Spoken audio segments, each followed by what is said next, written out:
Hola, sóc l'Oriol Baró, fundador de Lichen Esquís a la Pobla de Lillet.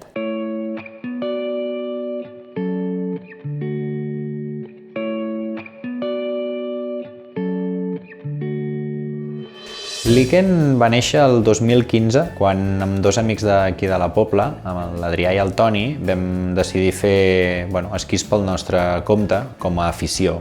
I el 2016, un any després, ja vam poder fer el primer prototip i la cosa va funcionar molt bé. Els esquís van funcionar molt bé i va ser el que ens va animar a seguir endavant, perquè teníem gent propera que ens demanava de fer-los esquís, perquè eren realment molt atractius i diferents. Diguem que em vaig llançar jo, vaig deixar la meva feina, que treballava en una multinacional, per tornar a viure aquí a la Pobla i poder-me dedicar plenament a això. En aquell moment tenia dubtes perquè era algo que no tenia la certesa que funcionés, que tingués viabilitat, però vaig fer els números, vaig pensar que sí, i davant de la por de fer el canvi o no fer-lo, vaig pensar que no hi tenia res a perdre, perquè tornar a la feina on estava podia fer-ho. Soc enginyer industrial i vaig pensar, mira, si d'aquí 3, 4, 5 anys la cosa no ha funcionat, sempre pots tornar a on eres, però deixar passar aquesta oportunitat d'emprendre aquest projecte i dedicar-me a una cosa així que realment m'apassiona, doncs no volia deixar perdre aquesta opció.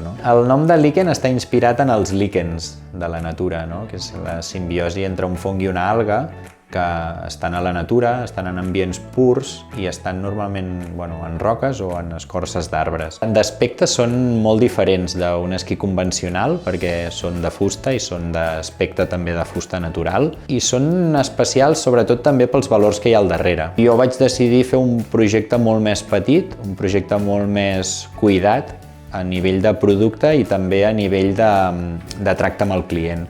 O sigui, bàsicament és artesania el que jo faig, és un projecte que hi ha molta tecnologia al darrere perquè hi ha totes les tecnologies que s'apliquen en els esquís, jo també les aplico a nivell de procés constructiu, però sí que ho faig d'una manera pausada, tranquil·la. Els esquís es poden configurar al gust del client, es poden personalitzar, es poden gravar el seu nom, il·lustracions, poden triar la fusta que volen i a més hi ha el punt aquest, que jo sí que organitzo alguns testos oberts al públic, però si una persona en concret em truca i em diu Oriol, vull uns esquís, però dubto entre el model aquest i aquest model. Quin em recomanes? Jo el puc recomanar, però el millor és dir, mira, anem un dia a esquiar, proves els dos i decideixes quin dels dos et queda. A nivell professional tenia confort, però necessitava la realització personal. Llavors, contraposar aquesta seguretat amb el que realment jo sentia i necessitava va ser tot aquest treball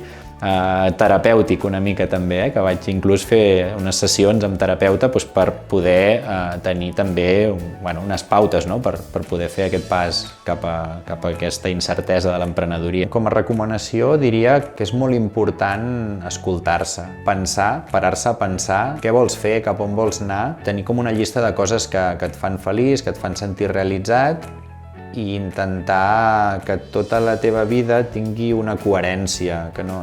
Vull dir, jo la meva experiència és que tenia dues vides. Una era de dilluns a divendres a Barcelona amb una feina que em donava un sou i dissabte i diumenge la muntanya, la natura, que em donaven la felicitat. Clar, això és molt heavy. Vist així, dius, i què estaves fotent 5 dies de 7 fent alguna cosa que només era per tenir un sou? Això és bèstia, però no ens ho parem a plantejar mai. És molt important, si sents que el teu dia a dia no té gaire sentit o que, diguem que no et fa feliç, doncs és molt important parar-se i reenfocar la vida, perquè jo crec que sempre hi som a temps, pensar cap on volem anar i treballar, i pensar que no és una cosa d'avui per demà, és un procés. I jo crec que necessites estar molt convençut, estar molt il·lusionat i sobretot fer-ho amb molta passió. És la clau de tot. Per mi, sentir-se feliç, realitzat i fer-ho amb passió.